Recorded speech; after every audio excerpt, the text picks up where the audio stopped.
Hi guys, Assalamu alaikum. This is Arif. In this video, we are going to see who is the best batsman of India. And in order to do that, I have set a criteria that you should have your batting average over 50 runs per innings, and you should have at least 10,000 runs in Test cricket. So only three players out of India pass this criteria. One of those is Sunil Gavaskar. The other one is Sachin Tendulkar, and the third one is Rahul Dravid. So let's go to their stats and figure out who out of these three is the best. So these are the stats, and first of all, we can have a look at their general stats. So Gavaskar has 125 matches, 10,000 runs, an average of 51, strike rate 43, 34 hundreds he has, and out of those, four of those are double centuries. Then we have Tendulkar, and he has 200 matches, almost 16,000 runs, a batting average of 53.78, strike rate 54, 51 centuries, and out of those, six are double centuries. Then we have Rahul Dravid, and he has 164 matches, 13,000 runs, an average of above 52, strike rate of 42. He has 36 centuries in total, and out of those, 5 are double centuries. So these are the overall stats, and the three of those have almost the same average, and strike rate of Tendulkar is better than that of Gavaskar and Dravid. But since people say that the devil is in the details, so let's go to their stats in detail now and see who out of these three is best. And in order to do that, I have picked up their stats in four different countries. One of those is Australia. Pitches there usually have bounce, so the subcontinent batsmen can struggle there. Then we have England, and in England, the way pitches are seaming wickets, so batsmen can struggle from subcontinent. And then we have New Zealand, same conditions. And then we have West Indies. West Indies used to have great fast bowlers, so that's why I have picked their stats in West Indies as well. So as far as Gavaskar is concerned, in Australia he has 11 matches, 920 runs at 51 average. Tendulkar 1800 runs in 20 matches at 53, and then we have Dravid 1166 runs in 16 matches at 41. So in Australia, Gavaskar and Tendulkar are just equal, and Dravid is losing here.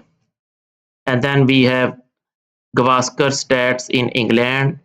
He has 16 matches and 1152 runs at 41. Tendulkar has 1575 runs in 17 matches at 54. And then we have Dravid 1376 runs in 13 matches at 68.8. So Dravid, as far as England is concerned, is winning.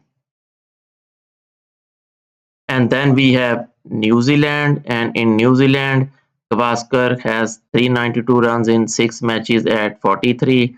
Tendulkar 842 runs in 11 matches at 49.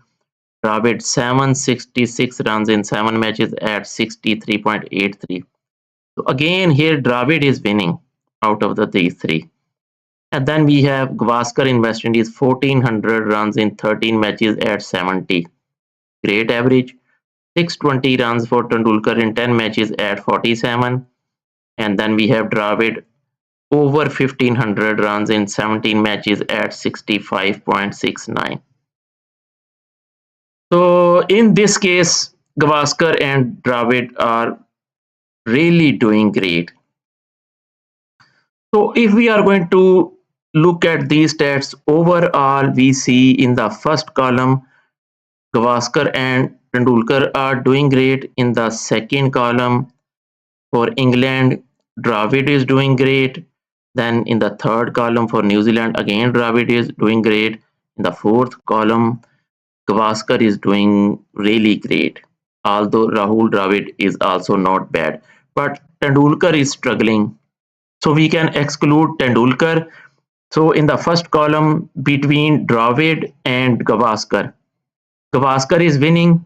The second column between Gavaskar and Dravid, Dravid is winning. The third column in New Zealand, Dravid is winning. In the fourth column, West Indies, Gavaskar is winning. So Gavaskar is actually winning as far as Australia and West Indies are concerned over Dravid, and Dravid is winning in the case of New Zealand and England over Gavaskar. But since Australia was like a number one team and West Indies was also number one team, once these players were playing, they no longer are number one right now. But in this era, when these three were playing, they were really dominating side. But England and New Zealand were not that dominating. So I think more weightage should be given to Gavaskar since he has better records in Australia than Dravid and in West Indies compared to Dravid.